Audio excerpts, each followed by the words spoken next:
প্রোগ্রামে বসছিলাম টিভিতে, এই কথা বলাতে মনে পড়েছে আমার। আমি বসা, অ্যাঙ্কার ছিল মোস্ট প্রবলি নসি, ভেরি লাভলি গার্ল, আর সাথে এক গায়িকা ছিল।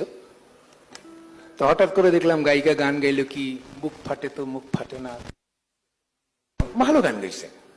হঠাৎ দেখলাম ওরা দুজন আবেগী হয়ে গেল। আমি যে বসে আছি আমার দিকে খেয়াল নেই, লাইভ টিভিতে। তো আমি এমনি করে বসে আছি, আমি গানের কথা শুনি। ওদের দুই মেয়ের কথা আরম্ভ হলো। মেয়েদের যে কত ধৈর্য, এইসব ধৈর্য আর কারো হতে পারে না। আরেকটা বলে ঠিক কথা বলেছে না, আমাদের তো কথা বলতে পারি না, আমার বুক ফেটে যায়, মুখ থেকে কিছু বের হয় না। আর শুনতেছি আমি। হঠাৎ করে সে আমাকে খেয়াল করলো যে আমি এমনি করে বসে আছি।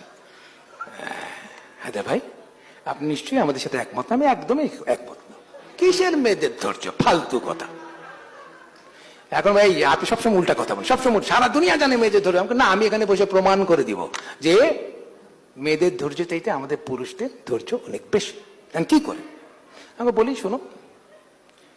একটা পুরুষ একটা মেয়ে বায়োলজিক্যালি একই সময় কিন্তু প্রাপ্তবয়স্ক হয়, ইটস বায়োলজিক্যাল।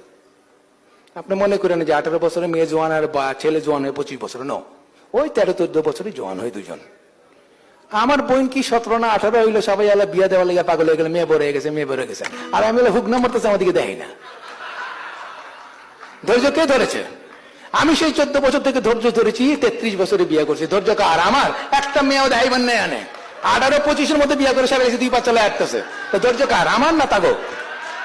ধৈর্য আমাদের। তবে তবে তবে তবে তবে তবে চরিত্রটা ভালো হইতে হবে। দেখা গেলো এদিক দিয়ে এই দুধ পানের টিনে, তো খারাপ কথা। আচ্ছা আসো, এখন কি গান গাইবো বলো? ওরে দেখ, গানটা কি দেখ, এমন এক গান করে আমার সুবিধা হয়। আমাকে সবাই এসে ধরলো, হায়দার ভাই আপনি অনেক গান করেছেন আগে, এখন খালি দেশাত্মবোধক গান করে নেই, আপনাকে প্রেমের গান করতে হবে। আমাকে প্রেমের গান তো করি, দেশের গান এইসব নয়, ছেলে মেয়ে যে করে এগুলি করতে হবে।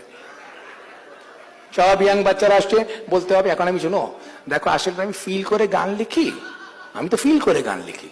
এখন এই বয়সে প্রেম প্রেম ফিল করতে গেলে তো মুশকিল। তারপরে আমি ইয়াং জেনারেশনকে ডেকেছি, তাদের কাছে আমি প্রেম কিভাবে করে, এখন বর্তমান কিভাবে চলছে এটা জানার চেষ্টা করছি। তারা সুন্দরভাবে উত্তর দিয়েছে। আমি খেয়াল করে দেখেছি এখনকার মেয়ে বা ছেলের সময় অনেক কম। একদিনে প্রেম, দ্বিতীয় দিনে আল্লাহ জানে কি হয়। একদিন বেশি লাগে না। আমি বলি তুমি কেমনে প্রেম প্রকাশ করো? না, ভেরি ইজি, হয়ে গেছে। আরে কি সহজ ভাই।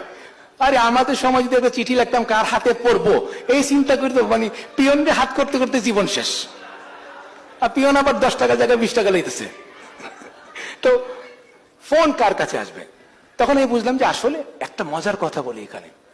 আমি এটা গবেষণা করতে করতে দেখলাম যে আমাদের বাঙালিরা, আমরা বাংলাদেশিরা, আমরা লজ্জার কথা সবসময় ইংলিশে বলি।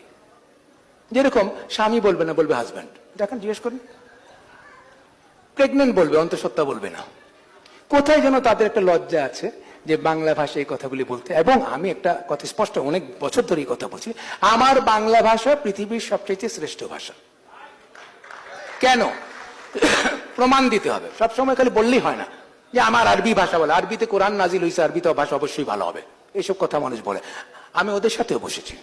আমার বাংলা ভাষা, যে ভাষাটা আমি বাংলাদেশে ব্যবহার করি, আমরা যে ভাষা ব্যবহার করি, আমি ওই পারের কথা বলছি না, এটা পৃথিবীর শ্রেষ্ঠ ভাষা।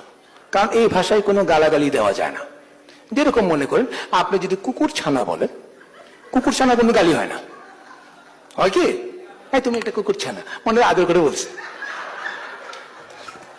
কিন্তু কুত্তা বাচ্চা দুইটা কইলে কিন্তু গাইলে হয়ে যাব।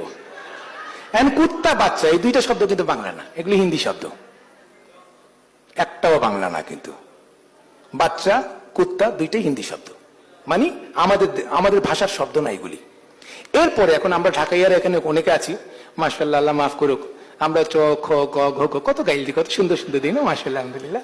হ্যাঁ, আপনি বাসায় গিয়ে চিন্তা করবেন যে একটিও বাংলা শব্দ নাই, একটিও না। তো যে ভাষায় গালি হয় না, এর চাইতে সুন্দর ভাষা আর কি হইতে পারে?